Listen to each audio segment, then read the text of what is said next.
Oke sobat, balik lagi di channel Wins Camera. Hari ini pembahasannya akan jauh lebih menarik daripada video sebelumnya nih. Kenapa? Ya, karena di meja kita udah ada sebuah kamera yang pasti kalian udah tahu dari judulnya. Hari ini kita akan mereview Lumix GH6.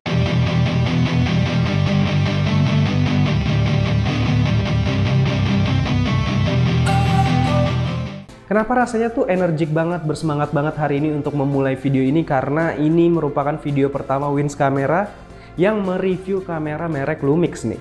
Dan langsung dihadirin kamera keluaran terbarunya, yaitu Lumix GH6. Oke, sebagai awalan gue akan bilang kalau Lumix GH6 ini adalah kamera yang videoable banget dan bisa dijadiin option buat kalian yang ingin membuat video lebih profesional lagi, dan bisa dibilang juga untuk seri GH ini adalah kamera yang bisa mendekati kamera perfilman, katanya sih begitu.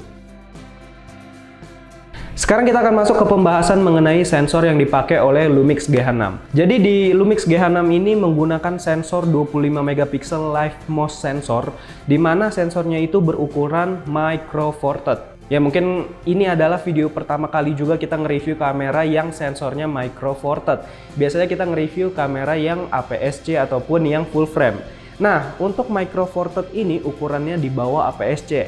Untuk lebih jelasnya mungkin kalian bisa lihat di penjelasan Google ataupun kalian bisa cek lah di video YouTube, udah banyak juga yang bahas. Oke, untuk Lumix GH6 ini dalam kemampuan fotonya dia bisa melakukan continuous shot sebanyak 75 frame per second di electronic shutternya. Dan dimana rumornya sih Lumix GH6 ini bisa continuous shot sampai 100 fps. Dengan engine terbarunya tersebut, kamera ini bisa dibilang kamera yang upgrade-annya udah signifikan banget. Dimana kamera ini bisa menghasilkan performa yang jauh berbeda daripada pendahulunya.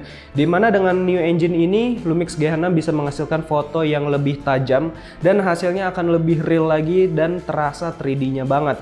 Dan dengan new engine-nya ini, kamera Lumix GH6 ini bisa mengurangi noise reduction yang cukup signifikan.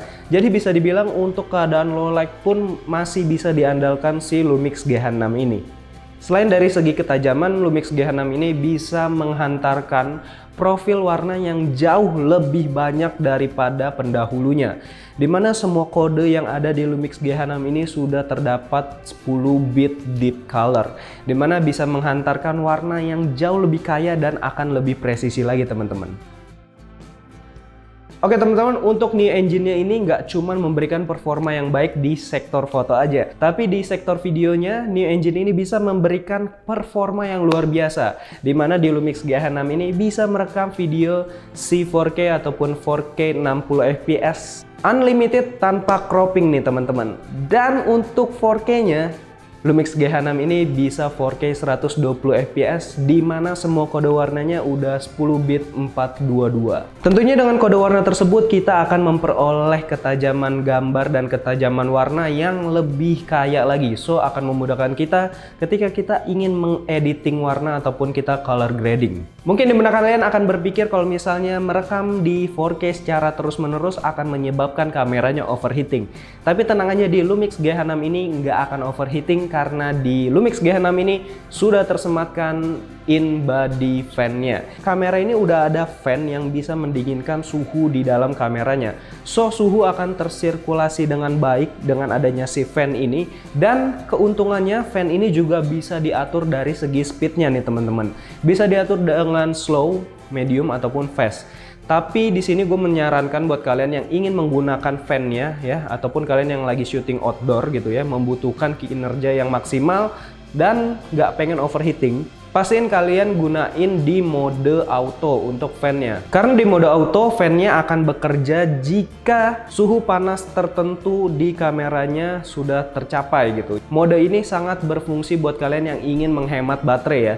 Mungkin yang nggak pengen bawa banyak baterai dan pengen baterainya tahan jauh lebih lama. Jadi baterai di GH6 ini sudah berukuran 3050 mAh. Dimana Lumix bisa mengklaim kalau misalnya baterainya bisa digunakan untuk merekam 4K kurang lebih 2,5 jam lah, dan di resolusi tertingginya bisa sampai 1,5 jam. Apakah Lumix GH6 ini cuma bisa merekam di 4K aja? Tenang aja teman-teman, Jadi di Lumix G6 ini nggak cuma bisa merekam di 4K, tapi resolusi tertinggi dari Lumix G6 ini bisa merekam di resolusi 5.7K. Dan 5.7K-nya di sini Lumix bisa merekam di 60 fps nih teman-teman. Jadi bisa dibilang di 5.7 aja bisa dapat semi slow mo kayak gitu. Oke, sebagai catatan buat kalian yang ingin merekam video dengan resolusi tertingginya ataupun fps tertingginya, pastiin kalian gunain CF Express Type B. Ataupun kalian yang nggak punya CF Express bisa menggunakan micro SD yang udah UHS 2. Tentunya semuanya harus yang kelas 90, dimana kita membutuhkan perit data yang cepat untuk bisa seimbangkan dengan kinerja si Lumix G6 ini. Oke, kita akan membahas satu-satu. Jadi HFR itu singkatan dari High Frame Rate nih teman-teman. Jadi di kamera ini bisa merekam video dengan frame rate tertinggi yang udah ada di settingan fitur si G6 ini. Dimana di mode ini videonya akan tampil normal dan bisa merekam suaranya teman-teman. Jadi ketika kalian preview di kameranya, hasilnya akan normal aja dan suaranya pun keluar. Tapi untuk mode VFR, Variable Frame Rate, dimana di mode ini kalian bisa mengatur frame rate sesuai keinginan kalian. Dan frame rate-nya bisa di boost yang paling tinggi dari mode HFR. Tapi di sini ada hal yang dikorbanin teman-teman. Hasil preview dari videonya itu kalau kalian lihat di kameranya langsung, itu hasilnya langsung jadi slow mo. Dan videonya nggak ada suaranya nih teman-teman. Jadi mungkin buat kalian yang ingin membutuhkan video tanpa audionya, untuk mode ini sangat direkomendasikan. Tapi kalau misalnya kalian ingin tetap mempertahankan suaranya, gunakanlah di high frame rate-nya teman-teman. Jadi sebenarnya untuk penggunaannya tergantung sesuai dengan workflow yang kalian sedang kerjakan. Oke, nggak berhenti dari situ aja karena bisa dibilang banyak banget terobosan si Lumix G6 ini. Jadi di Lumix G6 ini bisa merekam di resolusi Apple ProRes. Apa sih Apple ProRes itu? Jadi Apple ProRes merupakan kode warna dari Apple, di mana kode warna ini ataupun video hasil nantinya itu akan jauh lebih mudah diedit buat kalian yang menggunakan Mac OS nih.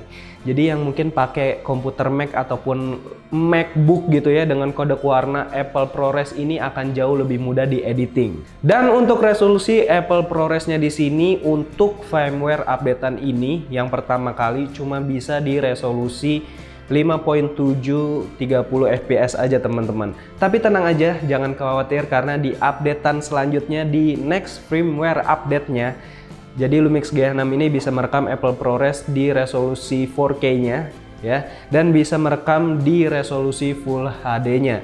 Jadi di sektor-sektornya lebih banyak lagi dan mungkin kalian akan lebih jauh bisa dapat perbandingan ya, nggak cuma di 5.7 aja. Mungkin kalian yang nggak butuh resolusi gede-gede banget gitu ya, di 5.7 bisa pakai di 4K ataupun di Full HD-nya. Oke, kita membahas tadi tentang next firmware update. Dan di next firmware update-nya pun selain mengupdate di Apple ProRes-nya, ternyata di Lumix G6 ini bisa merekam video dan hasilnya bisa langsung disimpan di SSD-nya teman-teman. Dan bisa dibilang Lumix klaim bahwa mungkin ini kamera pertama kali untuk seri mirrorless-nya yang bisa merekam langsung dan disimpan di SSD nih teman-teman. Oke, menurut gue untuk update ini merupakan hal yang benar-benar cakep banget dan positif banget ya. Karena bisa dibilang ini akan menghemat budget kita nih. Daripada kita membeli memori CF Express Type B ataupun memori micro SD yang udah UHS 2 yang udah canggih banget gitu, itu harganya udah mahal banget. Tapi kalau misal kita beli si SSD-nya aja mungkin harganya jauh lebih murah dibanding dua memori tersebut. Oke, selain itu di awal-awal gue sempat menyinggung kalau misalnya kamera ini bisa dibilang hampir mendekati fitur-fitur kamera perfilman. Oke, jadi di Lumix G6 ini bisa memakai lensa anamorphic ya. Nggak cuman itu, di Lumix G6 ini ada menu-menu yang bisa mendukung penggunaan lensa anamorphic jauh lebih sempurna lagi. Oke, menu untuk mendukung penggunaan lensa tersebut di Lumix G6 ini udah terdapat menu yang bisa meresize ukuran video sesuai dengan kemampuan si lensa anamorphicnya. Ataupun yang bisa kalian temuin di menunya juga ada menu yang bisa mendukung kestabilan gambar ketika kalian menggunakan lensa anamorphic.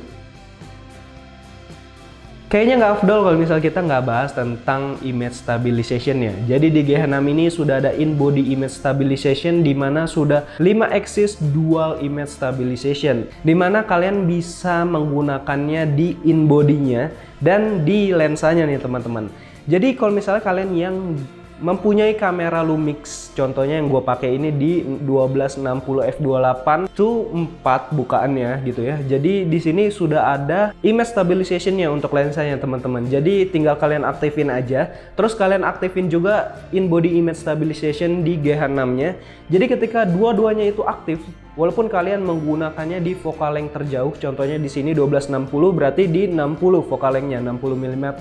Itu yang gue rasain itu bener-bener steady shoot banget teman-teman. Di focal length yang jauhnya aja yang biasa, kalau misal kita tahu kalau kita lagi matiin in body image stabilization-nya, baik itu di kamera ataupun di lensanya, itu akan terasa banget getarannya gitu ya. Apalagi yang mungkin tangan kalian yang tremor ataupun kalian yang merekamnya secara handheld. Oke, spesialnya lagi kalian akan menemukan fitur yang bisa dibilang cukup berguna buat kalian yang menggunakan lensa nggak ada image stabilization-nya, yaitu fiturnya namanya boost image stabilization. Tinggal aktifin aja in body image stabilization di body G6-nya dan aktifin si boost image stabilization-nya. Itu akan jauh lebih maksimal penggunaannya. Oke, bisa dibilang kalau kalian nggak punya lensa yang ada image stabilization-nya, ataupun kalian yang banyak nih lensa-lensa manual gitu ya, terus pastinya dia nggak ada image stabilization-nya, jangan khawatir karena di G6 ini semuanya bisa teratasi dengan baik untuk kestabilan gambar ya teman-teman. Untuk G6 ini dia menggunakan 3 inci LCD yang udah full touchscreen, dimana LCD-nya bisa di vari-angle screen. Jadi kalian bisa atur sesuai dengan keinginan kalian, dan spesialnya lagi di LCD-nya G6 ini bisa di tilting juga. Yang pastinya fungsi dari tiltingnya tersebut selain bisa menghasilkan sirkulasi udara yang baik, jadi membantu fan-nya jauh lebih maksimal berfungsi gitu ya. Jadi guna si tiltingnya ini juga bisa kalau misalnya kalian menggunakan kabel-kabel seperti kabel HDMI ataupun audio gitu, jadi layarnya nggak akan kehalangan nih teman-teman. Jadi akan memudahkan kalian juga yang mungkin nggak menggunakan monitor eksternal. Di G6 ini autofocusnya sudah terdapat 3 sektor ya. Yang pertama, autofocusnya ini bisa mendetek human atau manusia, terus dia bisa mendetek human and animals, terus dia bisa mendetek juga face ataupun eye detection teman-teman. Oke, mungkin di G6 ini emang nggak ada real time tracking autofocusnya teman-teman, tapi tenang aja buat kalian yang ingin merekam fast moving object ataupun yang ingin mengganti objek dari objek satu ke objek yang lain, di G6 ini sudah menggunakan autofocus yang cepat dan responsif. Jadi pastinya kalian nggak akan miss fokus dan fokusnya akan lebih presisi. Oke teman-teman, mungkin itu aja yang bisa gue highlight setelah gue menggunakan si kamera G6 ini kemarin untuk pembuatan video. Jadi rasanya setelah pakai si G6 ini tuh memberikan sebuah experience baru buat gue, dimana mungkin gue biasanya tuh megang kamera yang bisa gue bilang kayak di awal tadi, yaitu full frame ataupun APS-C. Jadi di sensor micro four third ini di G6 ini memberikan experience baru buat gua. Jadi rasanya tuh kayak memegang kamera yang bener-bener baru, walaupun emang ini adalah kamera keluaran terbaru gitu ya, tapi bener-bener kamera yang baru gue pegang, yaitu dengan sensor micro four third-nya, dimana memberikan experience berbeda dari segi penggunaannya, dari segi user interface-nya, ataupun dari segi display menunya teman-teman. Gue jadi nggak sabar untuk nunggu apalagi fitur updatean dari Lumix G6 nih, dan apalagi produk-produk baru yang dibuat oleh Lumix nih teman-teman. Jadi kedepannya apakah gue akan menggunakan kamera Lumix ini untuk proses pembuatan video? Jawabannya gue masih nggak tahu. Pokoknya ditungguin aja ya video-video terbaru dari Wins Kamera. Dan gue rasa kayak gitu aja untuk video kali ini. Thank you banget buat kalian yang udah nonton dari awal sampai selesai. Jangan lupa untuk like, comment, subscribe, dan share ke teman-teman kalian jika video ini bermanfaat. Dan sampai jumpa di konten selanjutnya. Goodbye.